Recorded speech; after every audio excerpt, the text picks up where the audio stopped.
Welcome to Talk Cosmos, the show where Sue Minahan and her panel of guests bring you insightful conversations to awaken consciousness for soul growth. Come journey with us through astrology's energetic cycles and get ready to understand your path in the cosmic roots of the stars.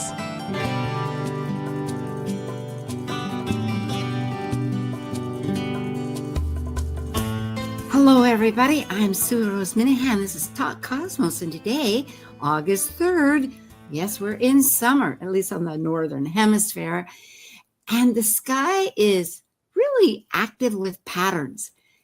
It's no surprise. The story continues, and it will. And so for today, we are focusing on the cosmic push, and I put that because Mars is a real instigator. There's what they call a kite. We'll talk about that, but the point is it flies. That's the good news. There's a lot of energy. I mean, you can fly. It's like you can take this energy and move ahead. But again, by moving ahead, a lot of things might get dislodged. We'll just find out what we do think about all of this, because now we're ready for, Planet Buzz.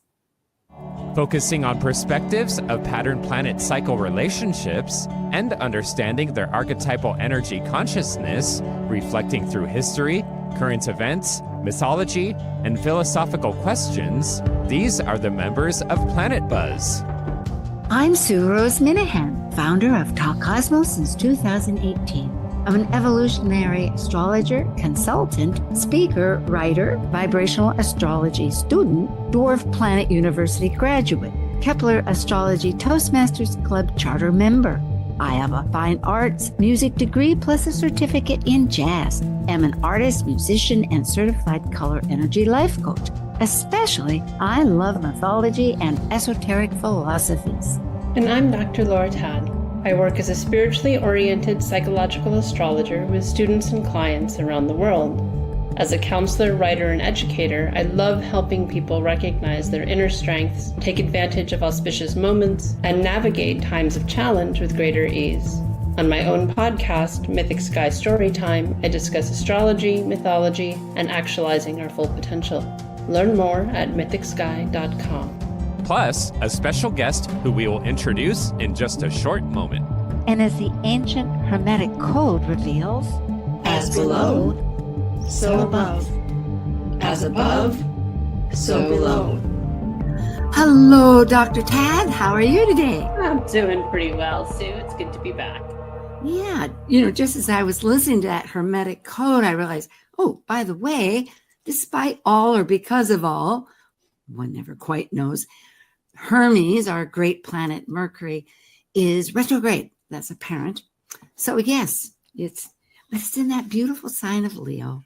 All signs are beautiful, but I do tend to think that Leo on its best side can be so generous. Yeah, it's been a retrograde. Yeah, generously retrograde, right? In case we didn't know. Well, we need to get right to this. There's always a lot to be said. And we have a wonderful guest. He was here with us in March.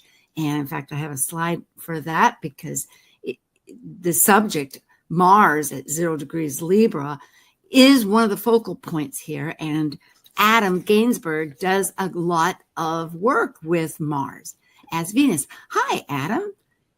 Hello, Sue. Hi, Laura. We are here again. And thank you for joining us. This is really, I'm excited. It's to get this focal point on the planets. The inner planets really do make significant changes. We talk so much about the outers, and they're being very noisy this year. But those inner planets, boy, what would we do if we didn't? Anyway, it's the truth. Well, I need to talk about Adam.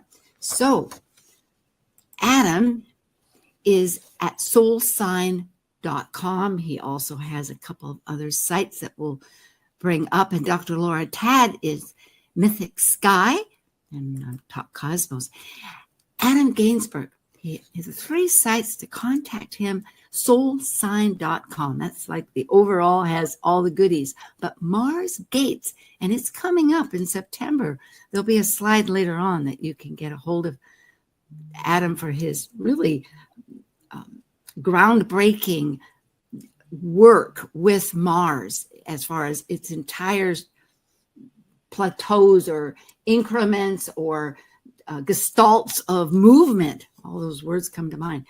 Skybody.us. He's a leading astrologer. He found his soul sign, and he is an author on Pluto, Chiron, Venus, and training courses, really spectacular training courses, besides being a lecturer and a great soul and anything else. Yes, and he was nominated most auspiciously for a Lifetime Achievement Award in 2018, and that was at UAC, which is coming up next year. Adam, that was a great occasion. I was there. I remember. Thank you. Thank you for joining. Thank you for the invitation, Sue. Thank you very much for having me for this. You know, this is a big subject. When Laura and I looked at the whole year focus, there is this trine. Yeah. And Mars is in the trine. And I think through a conversation, it was, I realized that, well, that in itself is probably of some importance.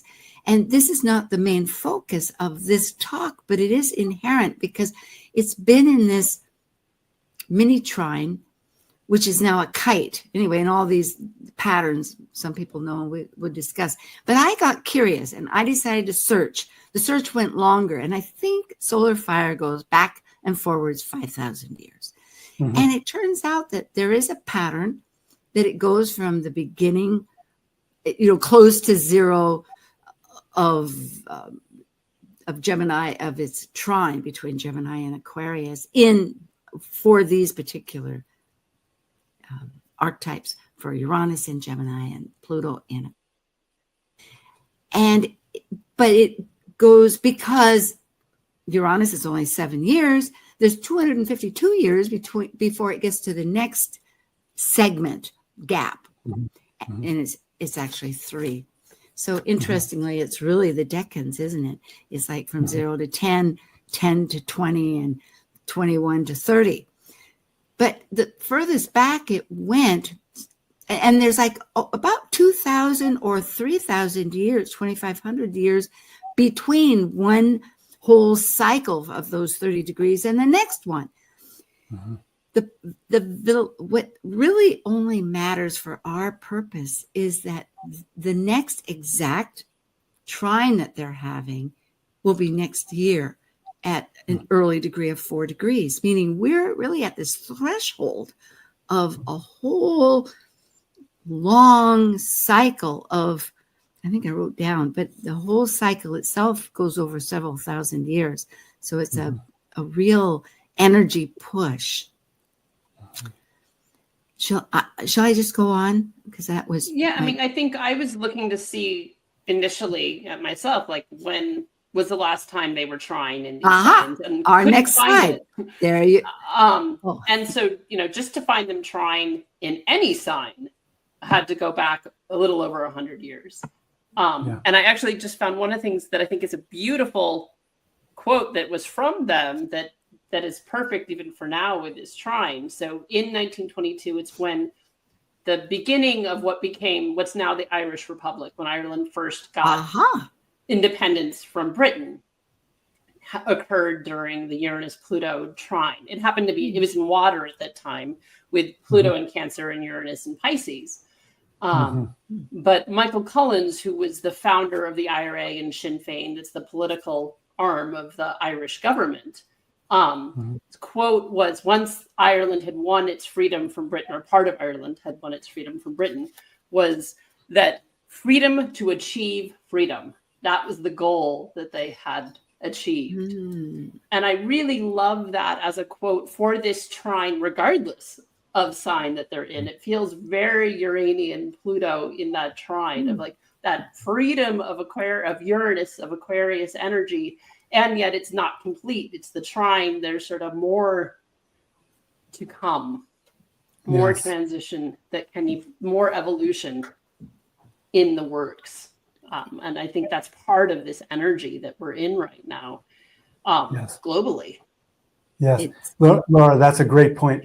This opening trine of their cycle I love that you found that and brought that. Thank you. That really enriches my understanding.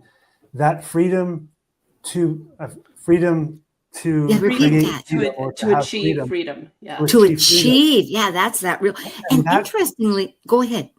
Yeah, because Mars is there. That theme also plays through the Saturn-Neptune conjunction that really started basically in late May and really completes February, March of next year.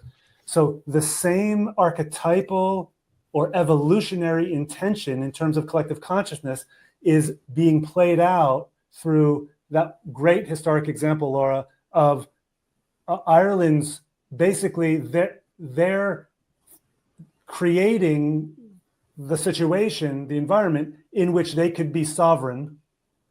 And that's exactly what Neptune and Neptune and Saturn is doing at the very start of the zodiac at 0 Aries. Isn't this right? Because it's identity too. You think of Mars itself, which interestingly, with a lot of these, I think we know when I say these in the trines, Mars is very active. It's either conjunct one sign or square, or a player, a real player. So yeah, the Uranus Pluto trine.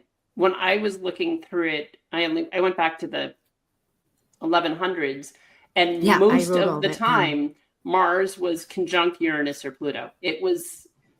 I have yet to find it trine in a grand exactly. trine. And I searched with that a lot too. But it somehow was still in play. It's been in this continued presence for millennia.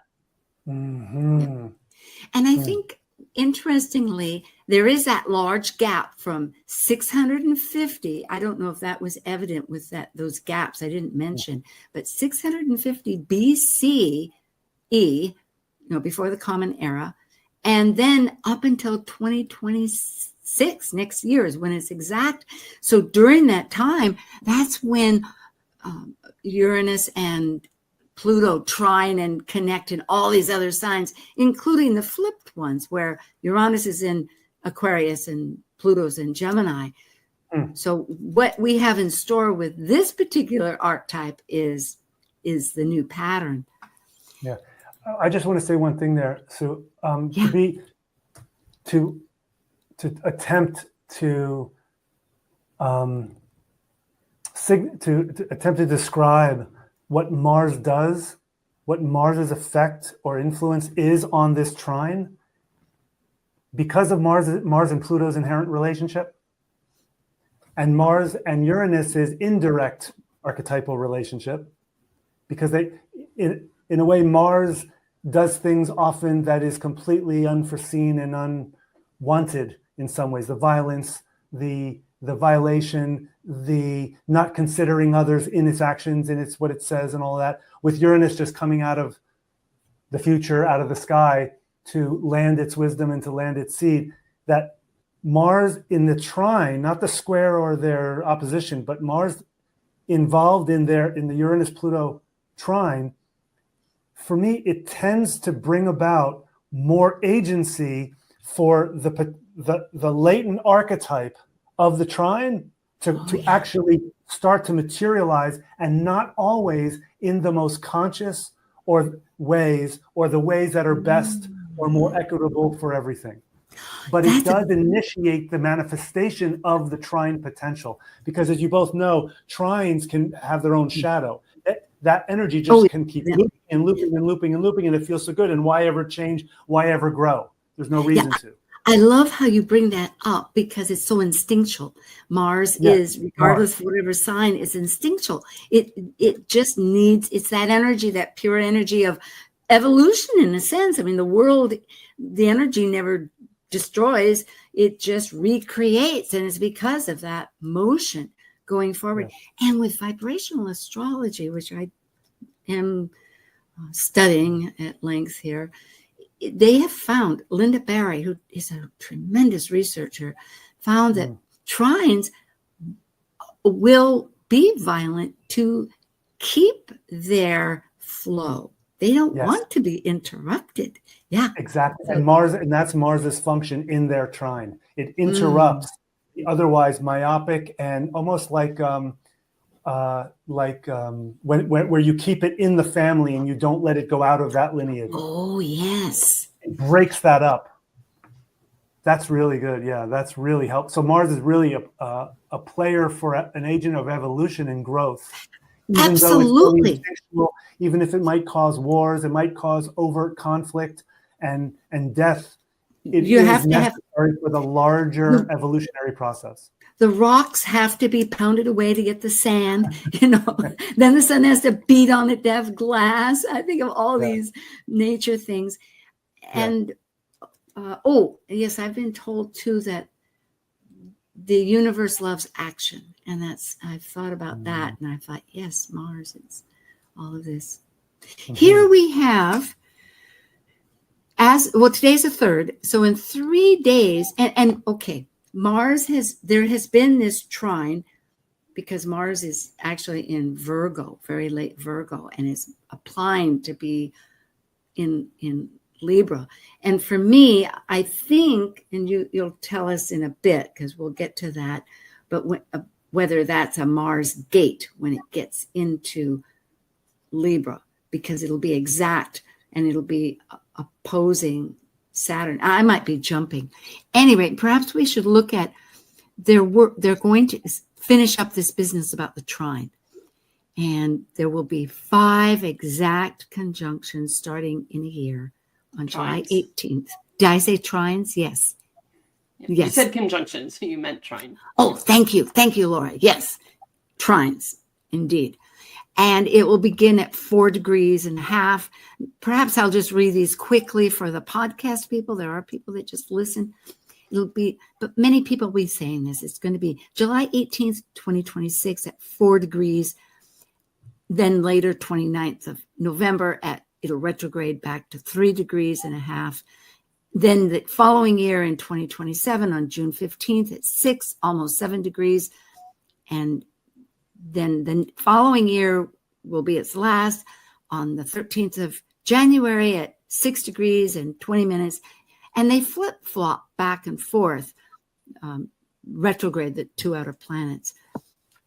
And then the last will be on the 10th of May, 2028 at 8. Yeah, so I think, something, and we'll look at the charts, but to look at from this, is that this energy that's coming in the coming days, then it's a long burn, right? Like Mars may initiate this, but we're not out of this energy for over till that 2028. We are in this energy, and the seeds are being planted. Or Mars, I think, being part of this alignment for this round, right? And that's where I was starting to see these conjunctions. Mars is still in play and these other exact trines in different angles.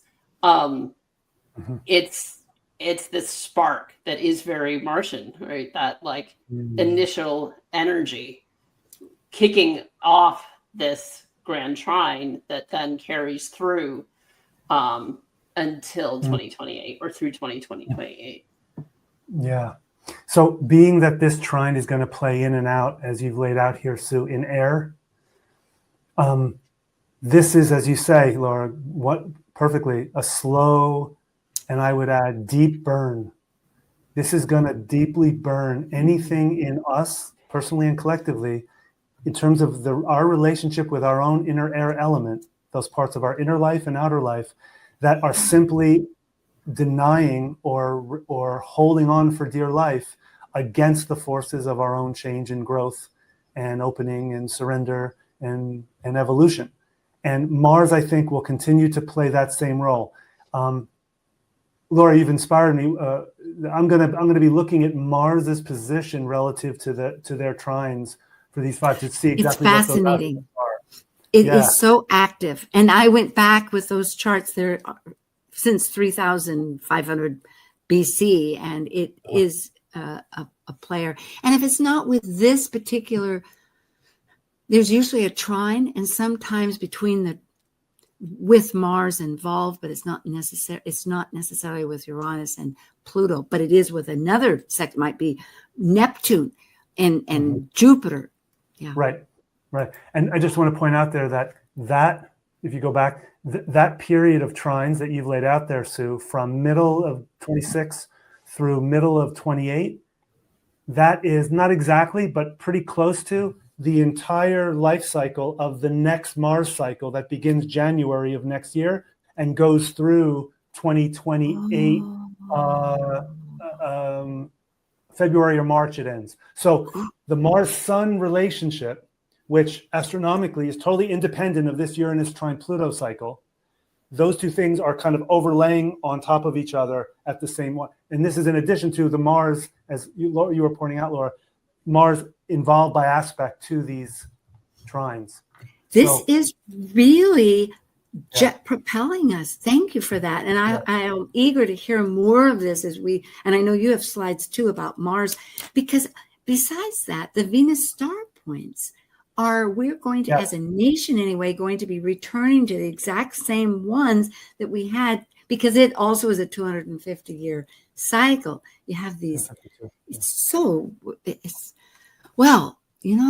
remember the Marquise, life happens when you're in it, and we're in it, just like it's a good time to be active about something.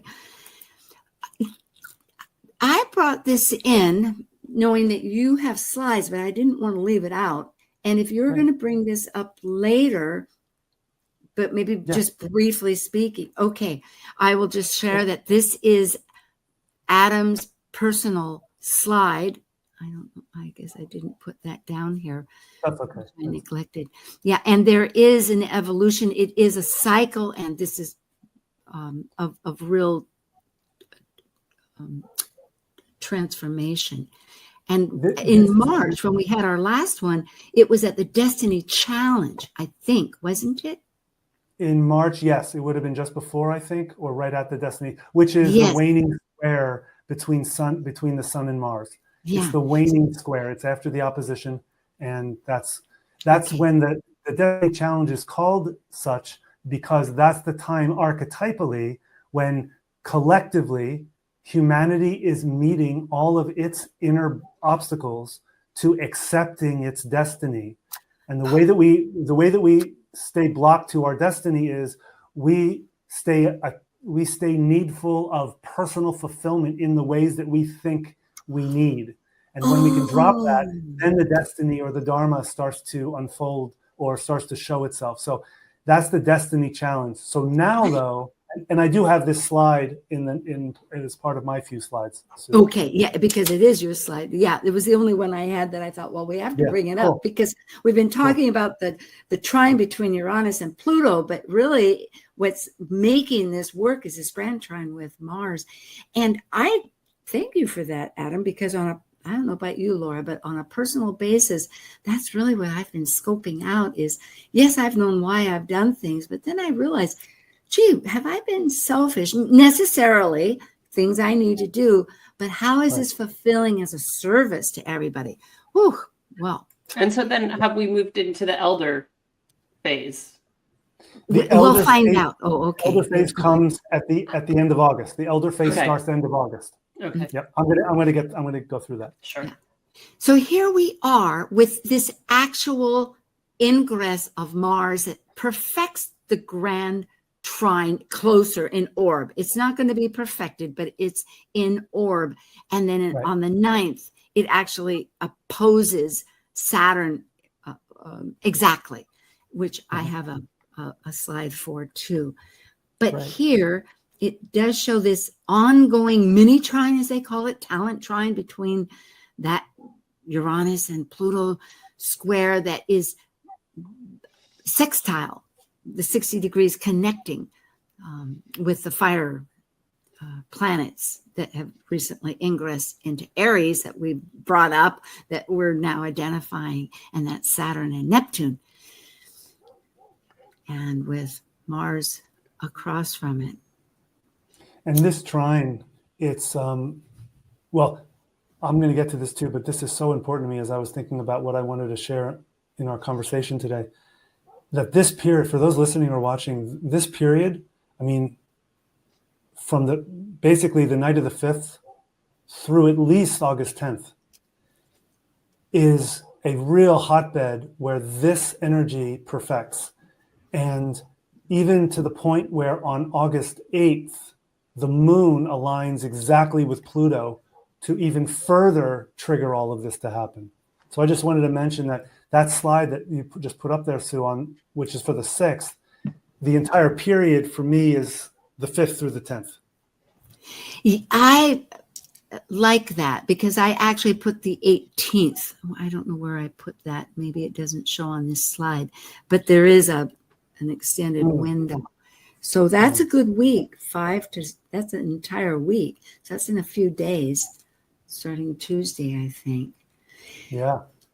And then Laura, I don't know if because we will be going over this again with Adams, but I know we were interested in looking at the Sibley chart here in the USA, how it works. Oh. And I think the best way to look at it could be because our inner planets, Venus, well, and Jupiter's not an inner planet, but they've both had their returns in Cancer. And Venus was yesterday, actually, on the 2nd. And that's meaning that's opposition with Mars is making a T-square. So the nation is really in a very active, energetic focus on what is essential, what are the actions, what are my values, what is stability, what are my relationships, what's going on, how to act, how to go forward. Yeah, I mean, it's interesting that sort of the clearest engagement with the Sibley chart is the midheaven, right? The midheaven is amplifies this grand trine. Good point. Right? Yeah. It's at 1 Libra. And so even though it's not making exact aspects that I can see quickly with other signatures in the chart, that 1 degree Libra midheaven, Mars is right there, and then we'll hold that grand trine after Mars moves away. And Saturn right at the IC, at our root, at the bottom. And there were others, but they're moving. And so many ways, it's like, why did I bring this up? Well, was it in the case too for this particular chart rather than on the 9th? Because this one, and then we'll take a break and Adam can, and we'll continue with others that he has. Because this is on the 9th. And as we can see, well, they're all Aries 0 charts. So in other words, the houses aren't indicative on this one. How about if we take a break and we'll come back and we'll figure this out. Okay. Thank you, everybody. I have Adam Gainsburg and Dr. Laura Tad with me. We're talking about the cosmic push. Mars is working, moving, churning. We'll be right back. Thank you.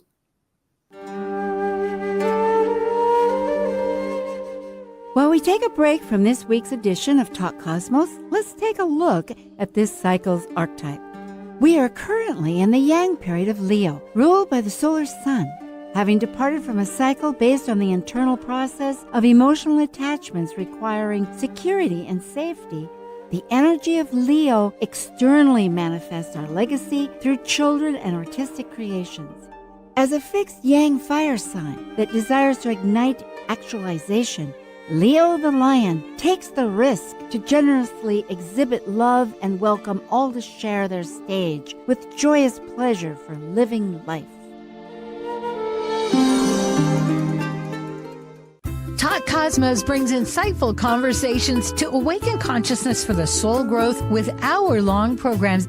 Talk Cosmos weekly programs are also available to watch live on the Talk Cosmos YouTube channel and Facebook page. While you're there, make sure you click the like and subscribe buttons so you get the full Talk Cosmos experience. Or if you'd rather listen to the show archives with audio only, the entire podcast collection since 2018 is available on most podcast carriers. And to find out about upcoming programs, sign up for the newsletter at talkcosmos.com. So grab your coffee, tea, or kombucha and enjoy the show. This is Martha Norwalk. Every Sunday morning, beginning at 9 a.m., thanks in part to the Ananda Institute of Living Yoga, we cover the world of animals. This week, it's Best, Neuroenergetic Balancing, Rasmussen Reset, and Energy Code Sunday on Animal World. Dr. Nels Rasmussen and Sister Linda Rasmussen join us, and together they can help you or your animal friends with emotional, behavioral, or physical issues. Hope you can join us and plan to call in. Martha Norwalk's Animal World, Sunday morning, 9 a.m. to noon, right here on Alternative Talk,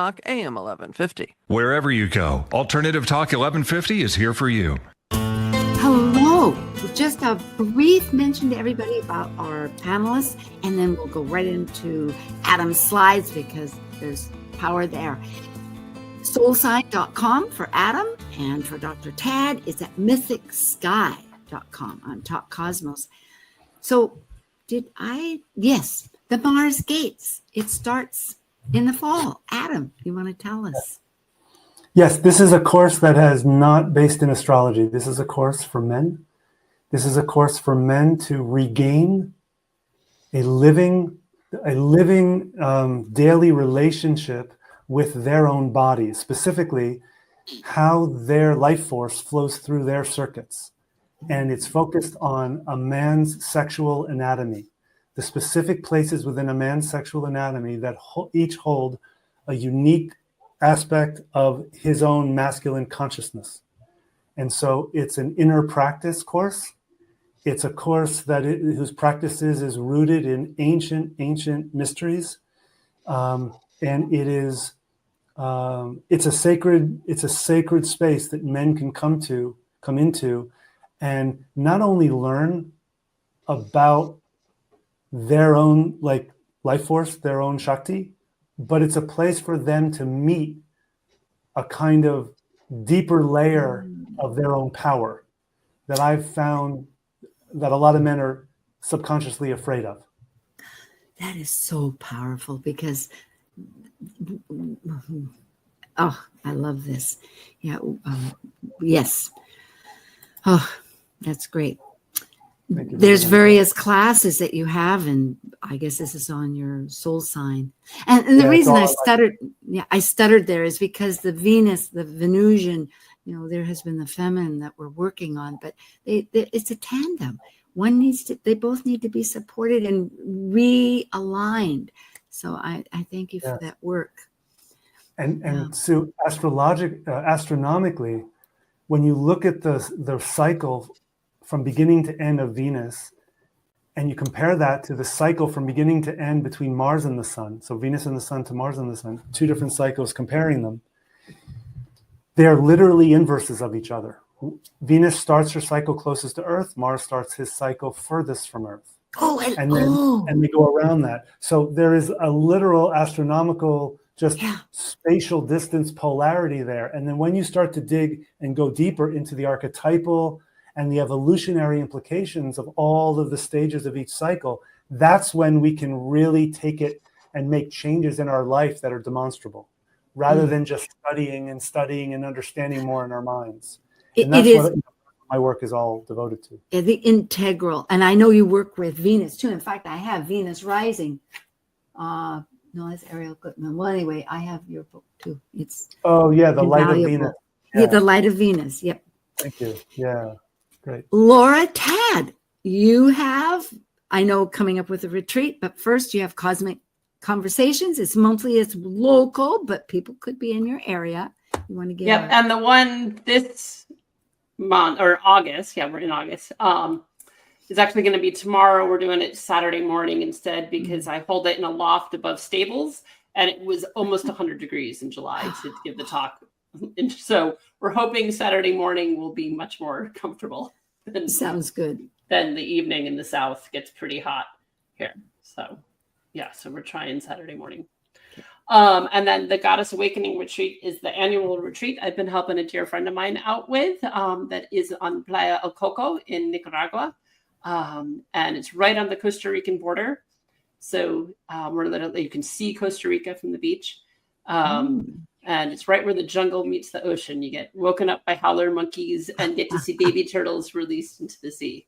And it's a combination sounds of yoga and astrology and meditation and different experiential exercises. So rebooting the soul, I know, and fantastic. Yeah, those jungle sounds are really exciting.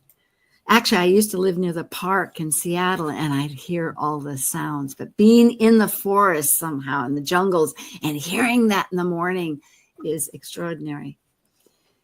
They won't be in the jungle, folks. You'll be on the beach. I'm getting myself too. Here is the show that we did, the three of us, and Adam, about Mars in particular. So check this out. I wanted to bring focus to it. That's April 13th. And I have the different graphics for it, or else you can find it on Planet Buzz, the playlist. That's an easy way too. Meanwhile, Talk Cosmos is active, and we have a potpourri of programs, everything from Astro Jam, which is a theatrical program that we're not doing mystery charts this year. We're doing the ingress charts, and it's really fun. People take their planets, and it's a spontaneity of learning things. And then we have a vibrational program that's seasonal. With that seed chart, Linda Berry really presents with Rob Passetti a whole new part. And Rick Levine was there on Alakazam, Uranus. That was our last month. And yes, I thought, I like that. Alakazam is working. Fractal Cosmos is coming up. It's Labor Day weekend. It's online. It's the first one. And it's reasonable. And there'll be 2 tracks. One for beginners, just to find out what is this, because it has been around. Alan, someone, I should know the name. But the point is David Cochran and Linda Berry have really evolved this into a remarkable astrological study.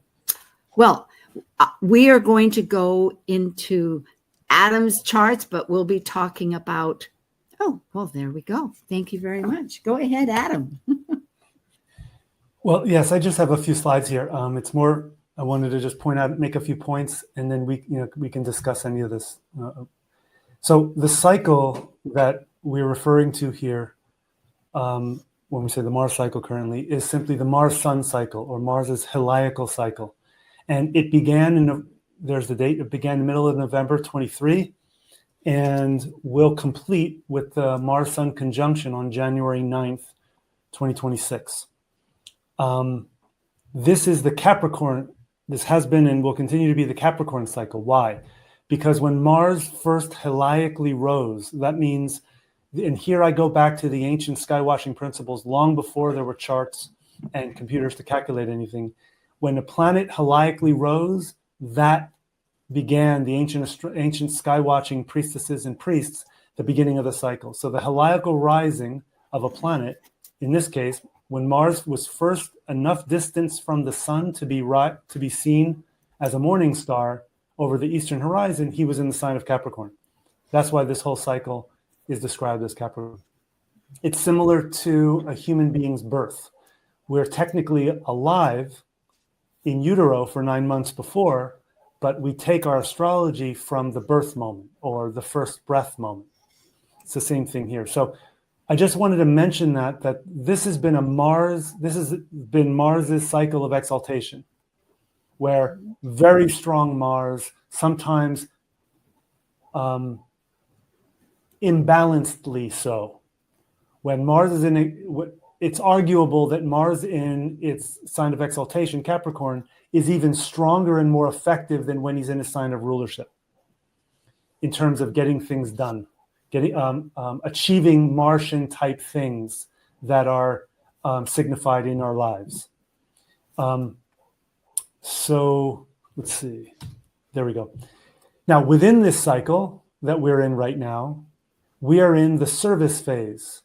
Here on the right side, the service phase comes after the waning evening sky square. And what the service phase, in a very, very brief way of saying here, is described in just a long sentence down at the bottom here, increasing the momentum, the inner, almost like the inner developmental momentum, to disengage from one's personal history as the reason for taking actions, for helping others, and for achieving a purpose. In other words, we start to dislodge our ego as the reason why we say yes and no to things in our life. And the reason why we start to say yes and no to things in life starts to become less personal fulfillment and more what is needed by the collective. And that starts to, as I say here, dislodge. And it will start to challenge emotional or subconscious tendencies on how we've believed our value is, what our value is in society. And that's why service, it sounds all beautiful, it's a service phase of Mars. But it's really a very challenging time in the Mars cycle, because here's what's happening. During the service phase, Mars is visibly growing more dim.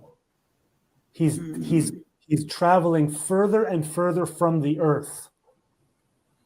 Just to compare here, if you're looking at the slide here, at the very peak of this, what I call the red Mars mountain, Mars opposite the sun is when he's closest to Earth. So as he progresses down the other side of the mountain, he grows further and further away from the Earth. And this is archetypally significant because it says that Mars is no longer trying to achieve a personal purpose, symbolically represented by the pinnacle of the mountain. Mars is now trying to contribute meaningfully to something that is beyond him. There's a great book out there written by 3 British astrologers years ago called The Mars Quartet. Maybe it was 4 astrologers. And they went deep into Mars, and they described Mars at the lower, middle, and upper levels of consciousness, the lower, middle, and upper consciousness of the expression of Mars. And because Mars is no planet is just one thing, because we humans are multivalent. So in this service phase, this is what we're doing here. And I think a lot of people, especially when Mars starts to trigger and activate this kite, it will plant a seed in their psyche that to be challenged, like, why am I doing the things I'm doing now? Would it be part of who am I doing it for? If I'm not doing it for exactly. Who am I doing it for? Exactly. It's so appropriate in Libra too. It's just miraculously the start of Libra, which is one of the world points. It's it's the equinoctial point. So that's right. And that plus the Saturn Neptune at the very start of the zodiac at one of the other world points, that opposition alone is, I mean, we're planting seeds and I've taught this recently to some groups. We're planting seeds now in terms of our personal choices and what we're no longer willing to believe in, and what we're about ourselves, what we're no longer willing to go along with, that may only come to fruition, 2, 3, 4 generations in the future. That's what the world points, the 0 points of the fixed signs, and if you go further, the middle degrees of the 0 degrees of the cardinal signs and the 15 degrees of the fixed signs. Yeah, these have long reaching effects. So when major aspect patterns like a kite happening here, and this opposition between Mars and Saturn next week, we're not just doing it for us. This is causing major changes, and it can be very dissettling, because the changes that this kind of complex involvement with multiple planets creates, it's creating changes almost like to the subconscious architecture of what we now call normal, what we now call reality. And that's what's getting vibrated and undermined. And that's what's going to play out in the future. Or some humans are going to double down on what we know, what's safe, what's known, what's familiar, and we're just going to try to ride that out, rather than going with the changes and being in the discomfort for a while and meeting what needs to be met in our hearts and our minds. It does bring up so much shadow. Does one trust? How does one, many feelings of loss and attachments and Yes. et cetera, et cetera. But having that awareness is so valuable here that it's so valuable. progressive. And Sue, you're so right. And what you just commented on is one of the central meanings I make in the longer work I have on each of these 13 Mars phases about the service phase. Meeting our shadow is sometimes the only thing that a person will go through that can sufficiently prepare them to change their inner identity fixations and attachments, to prepare them to be able to actually place themselves in service of something greater than themselves. Because the self-fixation of emotional comfort, psychological balance, financial security is sometimes too tight for people to let go of and look beyond it.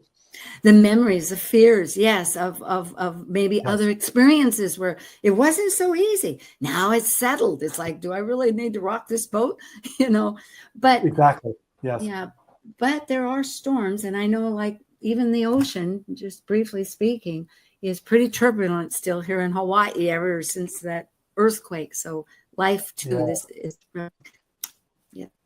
I bet.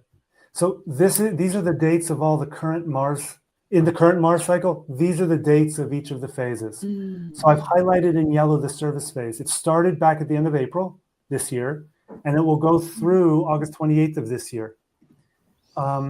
Sorry, the astrological font I used didn't translate to this slide. So, but I have it right here. And Mars entered into the service phase on April 28th at 4 degrees of Leo, and will end the service phase and go into the elder phase at 14 degrees of Libra. Okay, so and then in this phase, I just wanted to point out here, and what I'm looking at right here is a calendar that I create every Mars cycle. It's a full extensive calendar that talks archetypally, evolutionarily, and it gives all the astronomy of everything happening Mars on the chart. Is let's see, right as of today, Mars will conjoin basically I think it's the Gamma star in the Virgin Priestess constellation called Zavijava, and that star is located in the crown chakra, basically the pineal gland of the Virgin Priest, the feminine fertility of life. Ceres, it's the Syrian principle. And so Mars right now in a couple of days will be entering into that place within the service phase. So there's going to be a kind of, for those who are sensitive, those who are tuned in mythically, archetypally, there will be, I bet there will be more of a presence of the goddess, the feminine principle in each of us, and our mythological relationship with her, with that. And I do want to point out here something. In just a few days, on the 10th of August, Mars will cross to Libra. And when Mars does that, 2 and change in Libra, that means Mars is crossing what's called the supergalactic center, which is the unfathomably massive black hole that organizes 35 or 36 different galaxies. The Milky Way galaxy is one of them. And this degree, the 2.5 Libra tropically, is a degree that I've always been kind of drawn to mention to clients, bring up in classes, because it has to do with a level of light or the organization of consciousness at a scale that is, in my view, still very much beyond what most of humanity can reach in our meditations, in our God or goddess image, in our religious faith and belief. It's not our galaxy, it's what our galaxy revolves around. So it's an order of, and the reason I'm bringing this up only is because I know both of you go there. And number one. And two, it's also because this has been a big part of my work recently in bringing to my clients and students who are very actively now showing up, about just to make them aware of this so that they can then take this information and explore it in their own way, rather than relying on an astrologer with all the knowledge that they have to listen to what they're saying and then go and believe that. For them to go and explore it. But this is a real reach. This is, again, not the galactic center. This is the center of 30 of the Milky Way plus another, I think it's 33 different other galaxies that all revolve around that. And so it's happening in the service phase. So I got to believe, because I'm a big fan of the Mars cycle and phases, I've got to believe that there's something that we are each who are sensitive here are being invited into, to become aware of and include in our lives, in the rest of our lives. There's some level of kind of a higher level of, maybe some people will call it divine grace. Yeah.